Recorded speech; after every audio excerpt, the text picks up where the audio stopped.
नमस्कार। उम्मीद है आप लोग स्वस्थ और आनंद होंगे। दिवाली और भाई दूज आप लोगों ने उत्साह से मनाया होगा। अब आइए आज की बात शुरू करते हैं। बात की शुरुआत मध्य प्रदेश के इलेक्शन से करते हैं, जहां 17 तारीख को वोट पड़ने वाले हैं। सबसे बड़े आश्चर्य की बात यह है कि मध्य प्रदेश में जहां से कि 20 साल से भारतीय जनता पार्टी का शासन है और उसमें भी करीब 18 साल तक शिवराज सिंह चौहान ही मुख्यमंत्री रहे हैं, उस मध्य प्रदेश में भारतीय जनता पार्टी के पास गिनाने के लिए उपलब्धियों का अकाल रहा है। और आज की तारीख में जो जैसी सूचनाएं वहां से मिल रही हैं कि वहां की जो भी चुनाव प्रचार हो रहा है उसका फोकस जो है सनातन धर्म पे आ गया है।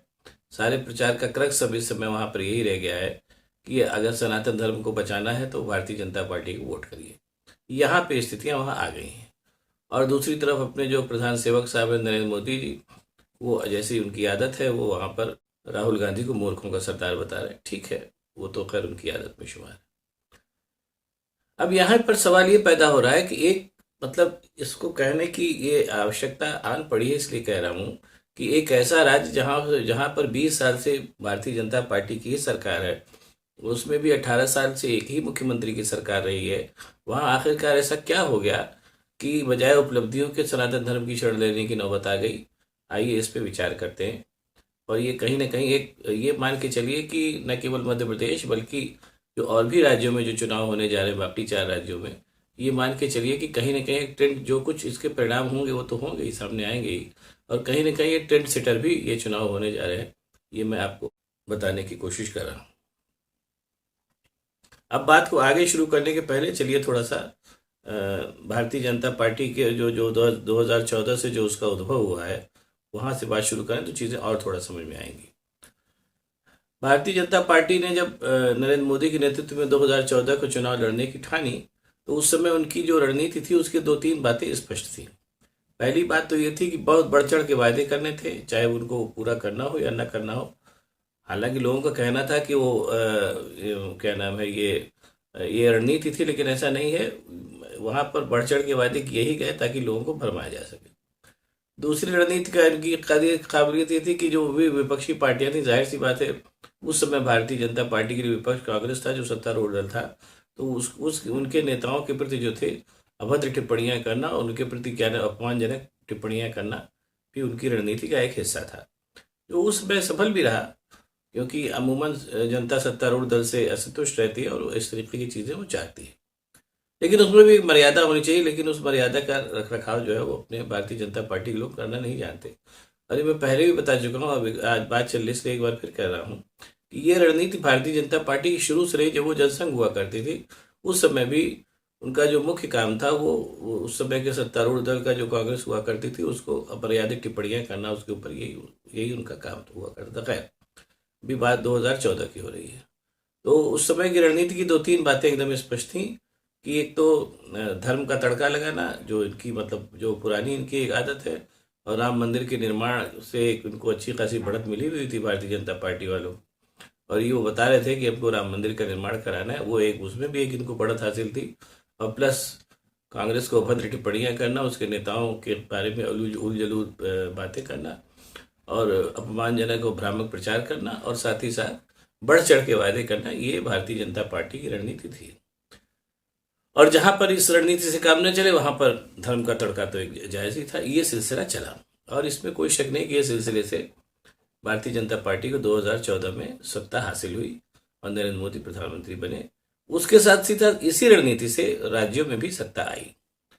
लेकिन कहीं न कहीं जैसा मैं कह चुका हूं कि भारतीय जनता पार्टी जो है वो एक ऐसी पार्टी है जो कुछ लोगों के फायदे के लिए चुनाव जीतना चाहती है, इसीलिए वो ऐसी रणनीति बनाती है कि भ्रामक प्रचार करके, अनर्गल बातें करके इस तरीके से वो सत्ता में आती है। और उसके बाद वो कुछ लोगों के लिए काम करती है, ज्यादातर लोगों के वोट से। ऐसा उसके बारे में अभी स्पष्ट हो चुका है।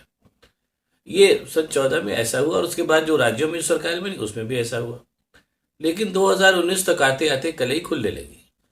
और 2019 उसके बाद जो मतलब उसमें उसी समय बहरहाल केंद्र के चुनाव में इत्तेफाक से पुलवामा कांड हो गया, या कह लीजिए कराया गया।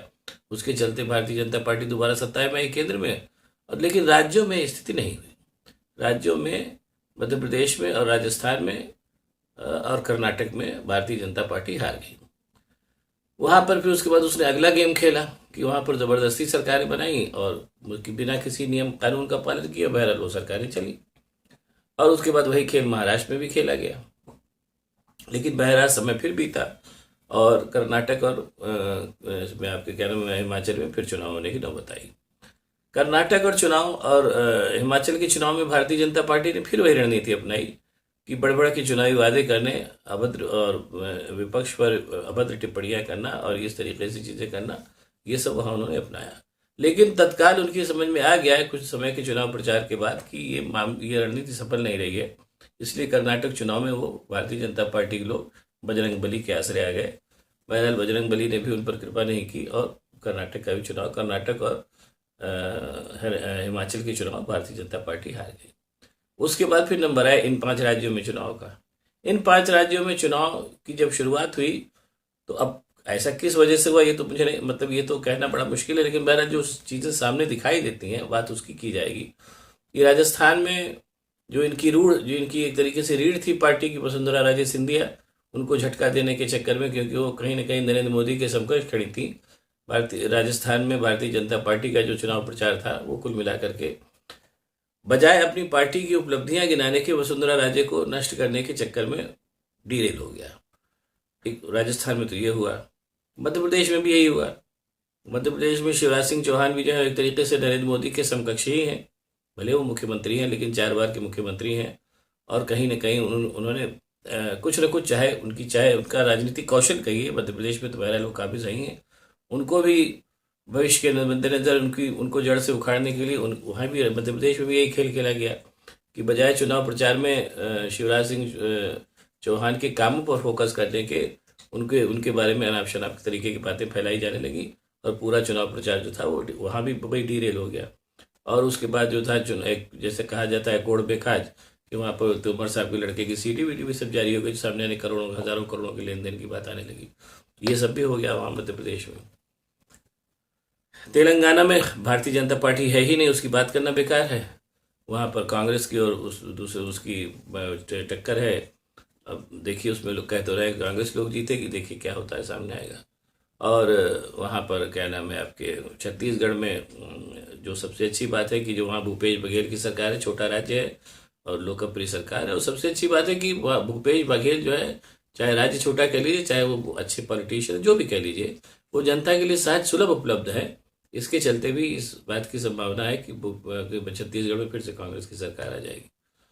और अब रह गया मिजोरम में बिल्कुल वही हुआ कि मणिपुर में जो हाल भारतीय जनता पार्टी ने किया, वहाँ पर जो दंगे और क्या नाम फसाद और रेप और आगजनी हुई भारतीय जनता पार्टी की, चाहे कहिए उसके सौजन्य से, चाहे कहिए कि उसकी क्षमता से, उसके चलते मिजोरम के मुख्यमंत्री ने साफ खड़ा कर दिया कि हम भाजपा के साथ खड़े ही नहीं होंगे। तो उसके बाद कोई मोह ही नहीं बचा कि नरेंद्र मोदी और शाह वहाँ जाते मिजोरम में चुनाव प्रचार करने, तो वो लोग गए ही नहीं। ये कुल मिलाकर के इन 5 राज्यों में चुनाव का सिनेरियो रहा है। अब सवाल ये पैदा हो रहा है कि अब बात फिर उसी मध्य प्रदेश के चुनाव पे आ जाते हैं, क्योंकि बात वहीं से शुरू हुई थी कि ऐसा क्या हुआ 20 सालों से जिस राज्य में सत्ता है उस राज्य में गिनाने के लिए आपके पास उपलब्धियां ही नहीं है। ये तो बड़ी मतलब आश्चर्य की बात है। और हालांकि ये बात एक तरीके से सही भी है, क्योंकि शिवराज सिंह चौहान ने जो 100 घोषणाएं अगर की, उनको घोषणावीर सिंह चौहान भी कहा जाता है, उसमें से 80 पे काम ही नहीं हुआ, 20 पे काम हुआ, वो भी आधा अधूरा। जैसे वहां से सूचनाएं आ रही हैं कि जब से उन्होंने लाडली महीना योजना शुरू की है तब से वृद्धावस्था पेंशन जो 2 महीने से नहीं दी जा रही है, वही पैसा डाइवर्ट कर दिया जा रहा है लाडली महीना योजना की तरफ। ऐसी सूचनाएं वहां से मिल रही हैं। और कुल मिला करके मध्य प्रदेश की हालत जो है वो खस्ता ही है आज की तारीख में। ये कह सकते हैं कि शुरुआती दौर में शिवराज सिंह चौहान ने अच्छा काम किया, लेकिन बाद के दिनों में जो आपसी वितरघात रहा, और आखिरी बात है कि जो लास्ट में जो मतलब हो सकता है ये चुनाव भी वहां निकल जाता, लेकिन आखिरी दिनों में जो शिवराज सिंह चौहान को नष्ट करने के लिए जो रणनीति अपनाई गई वो कुल मिलाकर कहीं न कहीं अपने नरेंद्र मोदी पर ही भारी पड़ी।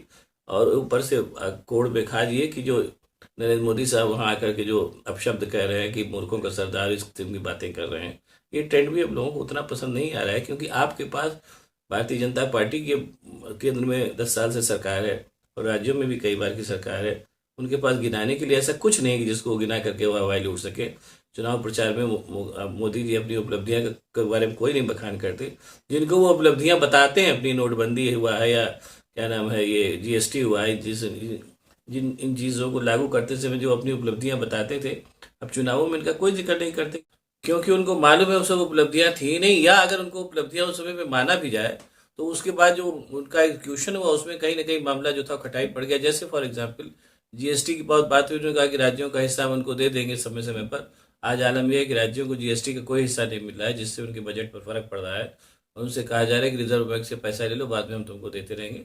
यानी कुल मिलाकर के एक बिल्कुल बिल्कुल बात सामने आ गई है कि जो जिनको अपनी उपलब्धियां मानते थे एक जमाने में भारतीय जनता पार्टी के लोग, वो सारी की सारी उपलब्धियां या तो थी ही नहीं या एग्जीक्यूशन के लेवल पर खराब हो गई। बहरहाल ऐसा हुआ। अब बात आती फिर वही मध्य प्रदेश पे आ जाते हैं। जैसी सूचनाएं मिल रही हैं कि मध्य प्रदेश में इस समय केवल ये कहा जा रहा है कि अगर हमको आपने नहीं जिताया तो सनातन धर्म डूब जाएगा और राम मंदिर नहीं बन पाएगा। ये बात वहां से सामने आ रही है। अब सवाल ये पैदा हो रहा है कि सनातन धर्म जो है, अगर आपके पास 20 साल के बाद गिराने की उपलब्धियां कुछ बची ही नहीं, कुल मिलाकर सनातन धर्म का ही सहारा है, तो बहरहाल तो एक तरीके से देखा जाए तो मध्य प्रदेश का और चुनाव जो है कुल मिला के कर्नाटक चुनाव की तरफ जाता दिख रहा है कि वहां भी बजरंग बली का ही सहारा रह गया था, यहाँ भी सनातन धर्म का ही सहारा रह गया है। और हाँ, एक बात और क्या कि मैं बात खत्म करूंगा, राम मंदिर के बैनर जो है पूरे मध्य प्रदेश में जगह जगह फैलाए गए हैं, उनके नाम पे वोट मांगा जा रहा है। अगर इसके बावजूद मध्य प्रदेश में कांग्रेस जीत जाती है तो ये न कहीं ये भी बताने के लिए पर्याप्त होगा कि राम मंदिर के मुद्दे में भी अब उतना दम नहीं बाकी रहा जिसके आसरे की केंद्र का चुनाव जीता जा सके। ऐसा भी बात सामने आ सकती है। और संघ का जो मुखपत्र है, ऑर्गेनाइजर और पार्टी जन, वो इस बात को बता भी चुके हैं कि अब राम मंदिर और मोदी के चेहरे के सहारे चुनाव जीता संभव नहीं, इसके लिए कुछ और करना पड़ेगा। बहरहाल कुल मिलाकर के ये कहने में संकोच नहीं है कि ये जो 5 राज्यों के चुनाव होने जा रहे हैं, इनमें जीत हार तो एक बरतरफ, कहीं ना कहीं ट्रेंड सेटर भी चुनाव होने जा रहे हैं कि भारतीय जनता पार्टी अभी तक जिन प्रवृत्तियों के सारे चुनाव जीतती आई थी, वो प्रवृत्तियां जो है इन चुनावों में अगर बरकरार रहीं तो सन 24 में उन्हीं के आसरे भारतीय जनता पार्टी चुनाव लड़ेगी।